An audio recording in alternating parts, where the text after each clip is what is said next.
Le Journal de la Ville, le premier magazine de l'information provinciale.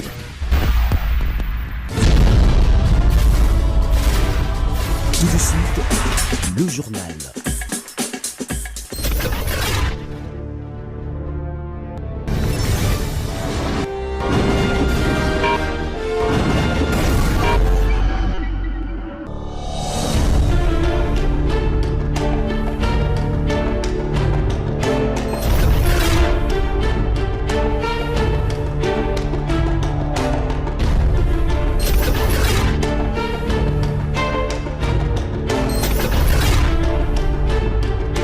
Bienvenue à cette édition rétrospective de la semaine du Journal de la Ville que nous vous convions de suivre avec beaucoup d'intérêt.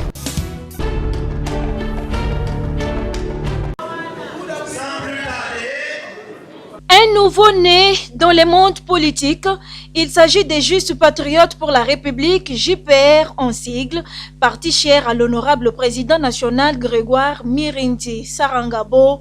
C'est dans la salle des conférences de la paroisse Notre-Dame de Fatima à Gombe, pleine comme un œuf, et qui a refoulé du monde que la cérémonie de la sortie officielle des JPR a eu lieu ce samedi 10 juin 2023. Dès son arrivée, le président national Grégoire Mirindi est accueilli par les cadres cofondateurs du parti qui l'ont conduit jusque dans la salle où les membres, militantes et militants du parti l'attendaient avec joie.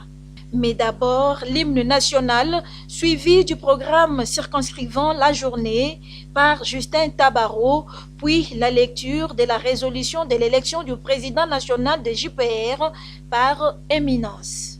En entendant la tenue du premier congrès du parti, M. Mirindi Grégoire est élu pour un mandat de 7 ans comme premier président national du parti politique dénommé Justes Patriotes pour la République, JPR en sigle. Et juste après est venu le moment des remises des insignes du parti au président national par le présidium, drapeau, écharpe, chapeau et statut du parti, et c'est à la grande satisfaction des membres du parti.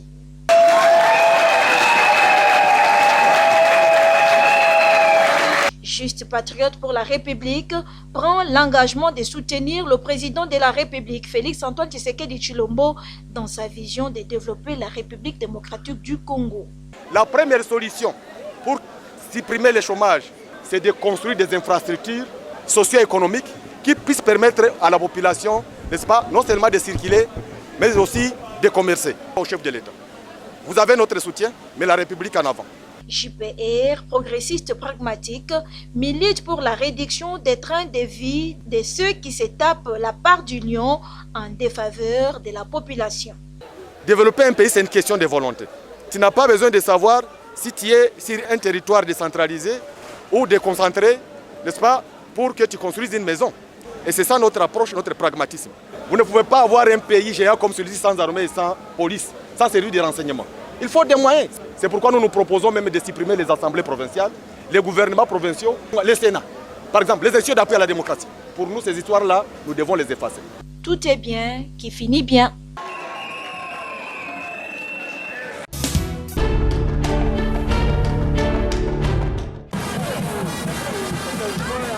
Une grande marche de soutien aux institutions de la RDC, en commençant par le chef de l'État Félix-Antoine Tshisekedi Tshilombo et aux actions de l'autorité morale du Code et président national du CEDER Jean-Lucien Boussa, s'est déroulée ce samedi 10 juin 2023 à Moamba.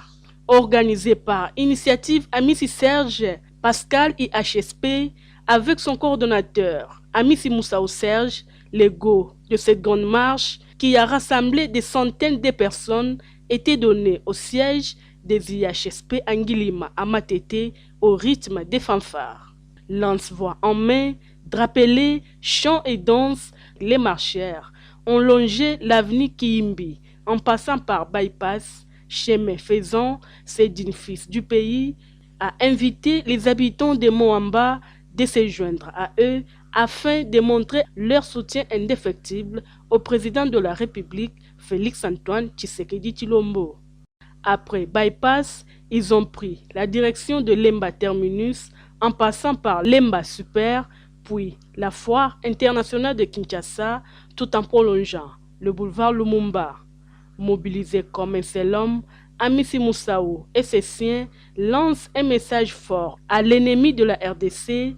Cette marche a comme objectif le soutien des institutions du pays, de la RDC.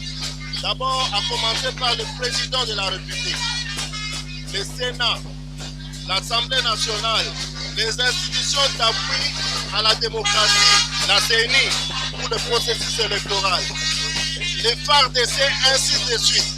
Nous devons les soutenir parce qu'à ce jour, on ne cesse de déranger le pays par l'ennemi. Alors nous devons dire à ceux qui dirigent le pays qu'ils doivent compter sur la population congolaise. Nous les soutenons, qu'ils passent de l'avant. Le coordonnateur Amissi, membre du parti politique CEDER, apporte également son soutien à son autorité morale, Jean-Lucien Boussa. Pour excellent Jean-Lucien Boussa, président du CEDER, autorité morale de la coalition des démocrates, de Code, je le soutiens à 100% parce qu'il fait des innovations terribles et nous les soutenons, on va continuer à les soutenir. Cette marche a connu comme point de chute le quartier Ngilima où réside le siège des initiatives Amissi Serge Pascal.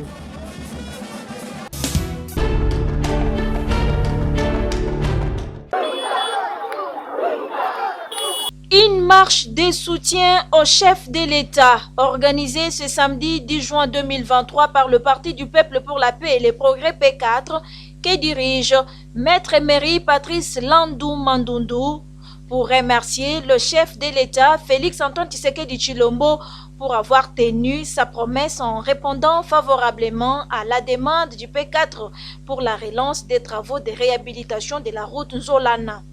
Une marche qui a eu pour point de départ Pompage, entrée Malueka, en passant par le marché Régie jusqu'à l'arrêt dépôt Mabaya.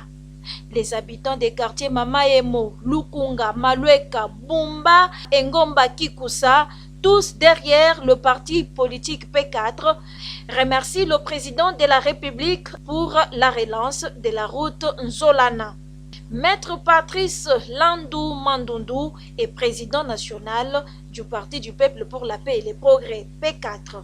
À travers notre modeste personne, nous avons initié pour la deuxième fois une pétition pour que le gouvernement de la République ait un regard particulier sur ce coin de la commune de Daliema qui égorge, de mon point de vue, pas moins d'1 million de population.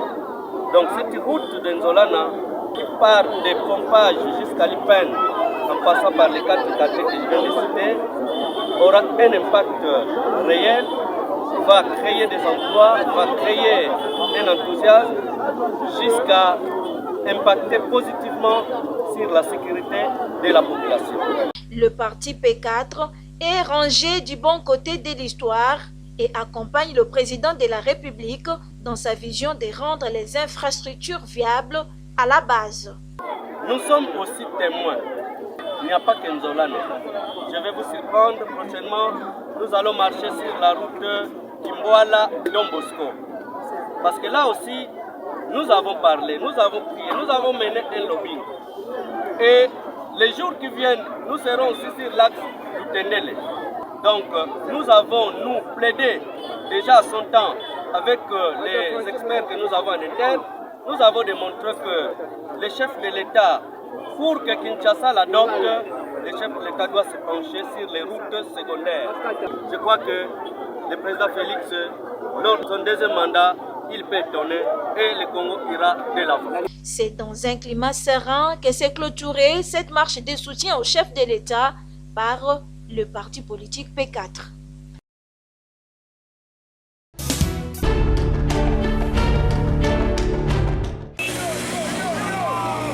La ville-province de Kinshasa paralysée ce lundi 5 juin 2023 dans le secteur des transports en commun. Les chauffeurs de taxi et taxibus sont en colère. Ils disent non aux tracasseries des différents services de transport et de la police dont ils sont victimes. À Tiango, précisément à Ndjili, sur le boulevard Lumumba, L'on pouvait voir des pneus brûlés sur la route. Même les conducteurs des taxis-motos sont interdits de circuler. Situation similaire, mais un peu calme, dans la commune de Kassavubu, précisément sur l'avenue Assosa et au rond-point des Huileries. Pas de taxi ni taxibus, seuls les véhicules personnels, les bus Transco et les motos pouvaient circuler. Ne sachant plus à quel sens se vouer, ces conducteurs ont préféré emprunter une autre voie, celle de la grève. Pour les grévistes, les autorités concernées sont dans l'obligation de régulariser ces secteurs.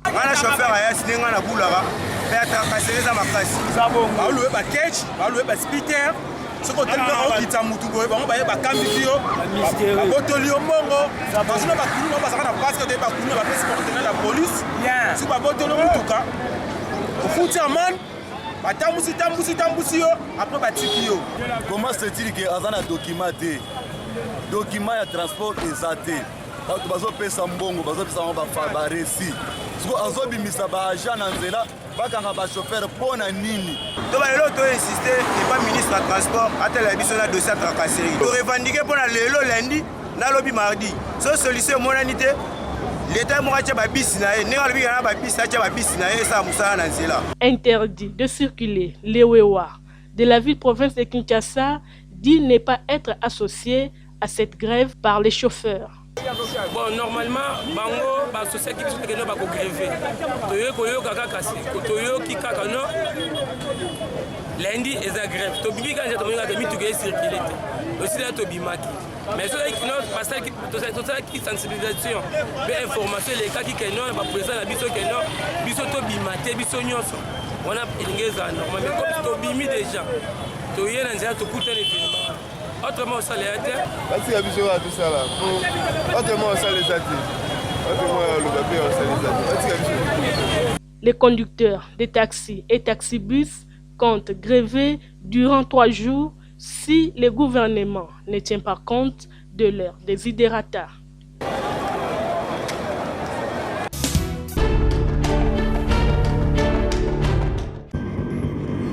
Restitution de la visite d'État du président de la République en Chine et grande ligne du partenariat stratégique global sino-congolais, c'est le thème central du briefing spécial qui a eu lieu le lundi 5 juin 2023 et réunissant le vice-premier ministre, ministre des Affaires étrangères, Christophe Lutundula Apala Penapala et le ministre des Finances, Nicolas Kazadi Kadimanzouzi, animé par le ministre de la Communication et Médias, porte-parole du gouvernement, Patrick Mouyaya Katembwe.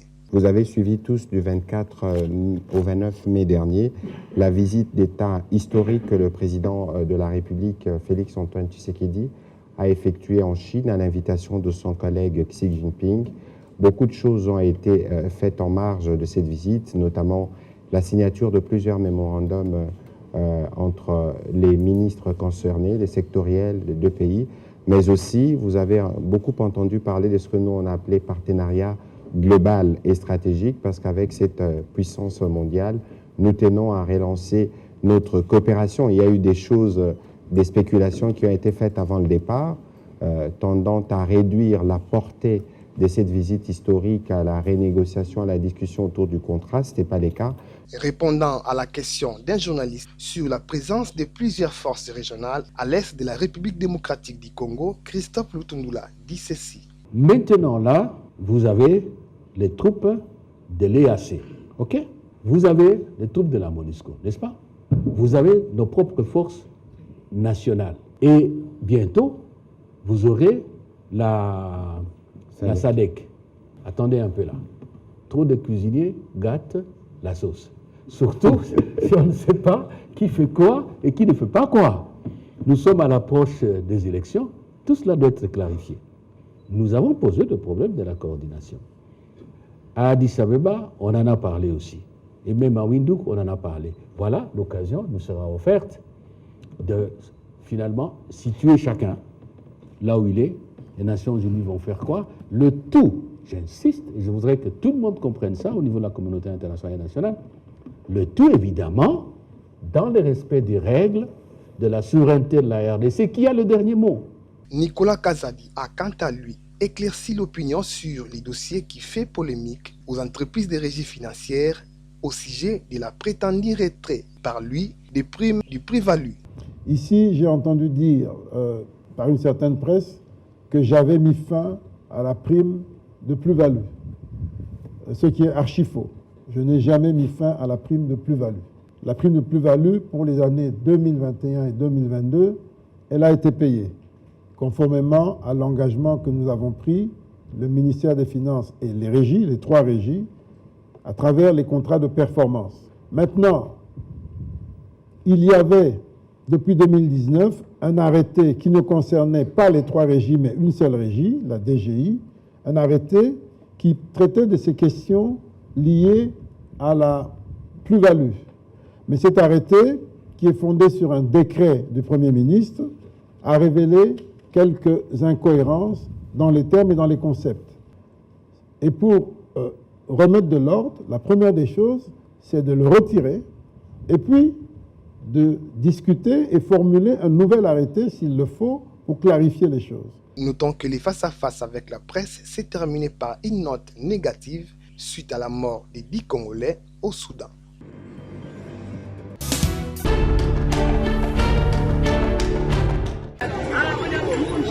Les étudiants de l'Institut supérieur des techniques appliquées ISTA en colère, ils protestent contre la hausse des frais académiques. Ils ont ce mercredi 7 juin barricadé les routes et brûlé les pneus sur la chaussée, empêchant ainsi toute circulation. La police, qui était au rendez-vous pour maîtriser la situation, s'est vue lancer des pierres par les étudiants. Des coups de balles ont été entendus et une accalmie est revenue suite à la force de l'ordre.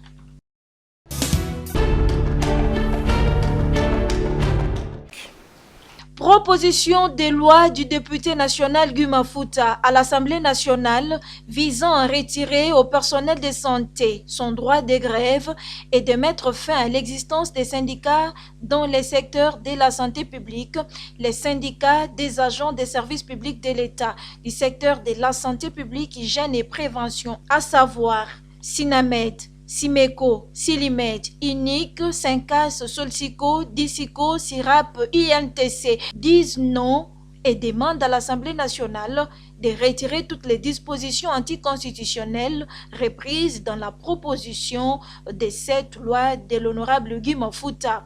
Au cours d'une déclaration tenue ce mercredi 7 juin 2023 à Kinshasa, l'examen inopportun de cette proposition de loi en cette année électorale et dans un contexte d'agression de notre pays par le Rwanda et ses alliés, loin d'être la solution magique pour la réussite de la couverture santé universelle prônée par le président de la République, a vraisemblablement pour objectif non déclaré de soulever tous les personnels des secteurs de la santé et d'en faire des agents actifs des campagnes contre les auteurs affichés et non affichés de cette initiative rétrograde. En conséquence, par souci d'éviter une crise sociale majeure dans le secteur de la santé publique en ce moment difficile de l'histoire de notre pays, nous, syndicats des agents du secteur de la santé publique, hygiène et prévention, demandons au gouvernement de la République d'assumer pleinement et sans autre forme de procès ses responsabilités dans la tenue des engagements pris dans le cadre des accords de Biwa 3. À l'Assemblée nationale, de préserver et de garantir au personnel de santé son droit de grève et de retirer toutes les dispositions liberticides et anticonstitutionnelles reprises dans la proposition de loi décriée, à défaut de retirer carrément ce projet de loi. À défaut, notre présente déclaration vaut d'office préavis de grève générale de tous les syndicats du secteur de la santé dont la notification formelle sera faite au gouvernement de la République dans les délais de la loi par tous les syndicats du secteur de la santé.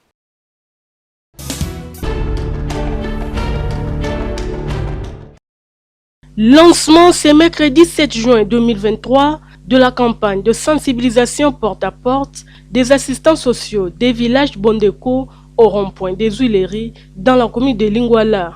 Organisée par le village Bondeko en partenariat avec CBEM, cette campagne vise à faire comprendre à la population que l'enfant handicapé a droit à l'éducation et informer en même temps les parents que bientôt le village Bondeko va commencer l'éducation inclusive à l'intention des enfants handicapés. Abdon Bissidi, assistant social au village Bondeko, nous circonscrit le cadre de cette activité. Grâce à notre partenaire CBM, nous lançons cette activité où les amis assistants sociaux vont se déployer dans 4 sites et ils seront sur le terrain. C'est pour amener la population, pour qu'ils comprennent que l'enfant handicapé a droit à la scolarisation. Et nous avons aussi, avec les 3 années ici, commencé ce que nous appelons l'éducation inclusive, où l'enfant handicapé peut aller étudier ensemble avec les amis qui sont dans des écoles ordinaires. Durant 5 jours, les assistants sociaux seront déployés dans 4 sites, à savoir Lingwala, Limete, Bandalungwa et Kassavubu.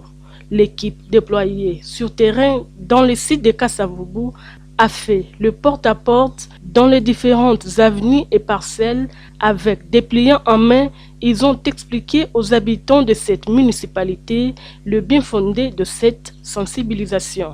Présentatif au message des assistants sociaux, certains parents rencontrés sont satisfaits du travail qu'a chaque jour le village Bondeko dans l'éducation des enfants handicapés. La population qui va voir les assistants sociaux dans leurs parcelles, qui leur réserve en tout cas un accueil chaleureux. C'est pour le bien de la nation congolaise, pour que ces enfants handicapés aussi, un jour, puissent s'épanouir dans la société. Ne cachez pas les enfants avec handicap.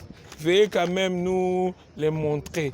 Parce que ce que nous faisons, c'est pour l'intérêt quand même des familles et de la communauté.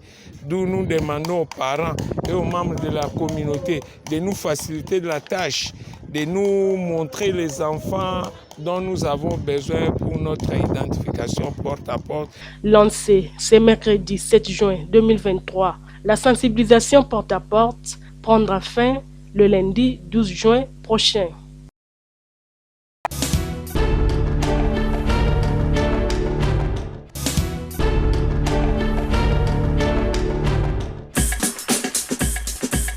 Fin de cette session d'information rétrospective de la semaine du Journal de la Ville. Merci de nous avoir suivis et déjà, nous vous disons bon début de la semaine.